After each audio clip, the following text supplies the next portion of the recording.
अस्सलाम वालेकुम, welcome back to my new recipe. तो आज बनाया है मैंगो फ्रूटी। तो आप इसे मैंगो स्क्वैश भी कह सकते हैं। तो आइए मैं आपके साथ मैंगो स्क्वैश की रेसिपी शेयर करती हूँ कि किस तरह से हम मैंगो स्क्वैश को बआसानी घर पे बना सकते हैं। तो यहाँ पे मैंने मैंगो ले लिया है और इसकी मैं स्किन उतार के इसको जो है वो पीस कर लूँगी।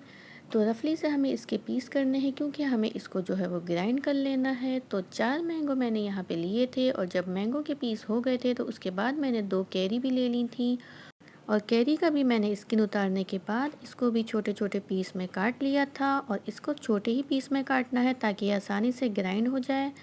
तो उसके बाद मैंने एक ब्लेंडर में मैंगो के तमाम पीस डाल दिए थे और उसके अंदर मैंने 1 कप पानी भी शामिल कर दिया था क्योंकि अब इसे जो है वो ग्राइंड करना है। तो यहाँ पे मैंने जो है मैंगो को ग्राइंड कर लिया था। तो अब मैं इसको जो है वो स्ट्रेन कर लूँगी।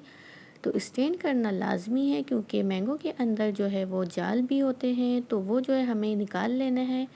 तो अच्छी तरीके से हमें स्टेन कर लेना है। उसके बाद जो ये आखिर में बच जाएगा इसे हमें जो है फेंक देना है और फिर उसी ब्लेंडर में मैंने कैरी को भी डाल लिया था और उसमें भी मैंने 1 कप पानी शामिल करके इसको बहुत अच्छा सा ब्लेंड कर लिया था।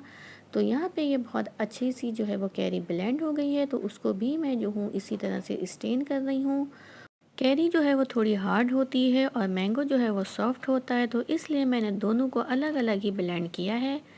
तो यहाँ पे दोनों जो है वो मैंने अच्छी तरीके से स्ट्रेन कर लिया था। तो उसके बाद अब मैंने इसके अंदर 1 कप चीनी शामिल कर दी है।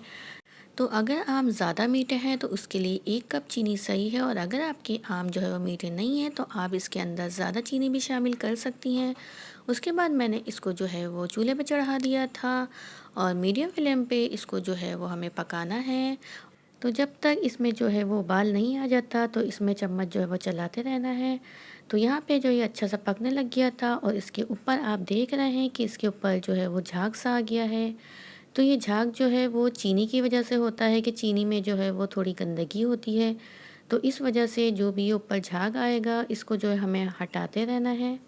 तो यहाँ पे तकरीबन मैंने इसको आधे घंटे तक मीडियम टू लो फ्लेम पे जो है वो पका लिया है और अब इसके अंदर शाइन सी भी आ गई है और ये थिक भी हो गया है।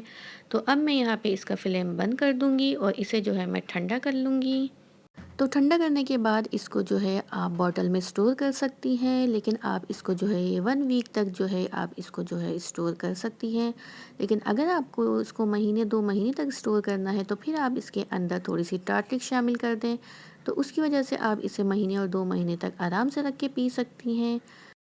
तो ठंडा होने के बाद ये काफ़ी गाढ़ा हो गया है और इसके अंदर शाइन भी आ गई है। तो यहाँ पे मैंने चिल्ड वाटर ले लिया है, उसके अंदर मैंने शामिल कर दिया है मैंगो स्क्वैश।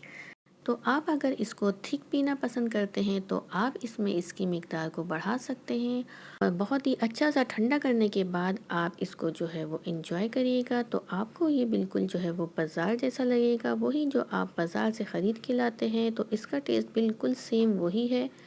तो आपको अगर मेरी रेसिपी अच्छी लगी है तो मेरे चैनल को लाइक शेयर एंड सब्सक्राइब करना ना भूलिएगा। तो मिलते हैं नेक्स्ट रेसिपी में, जब तक के लिए अल्लाह हाफिज़।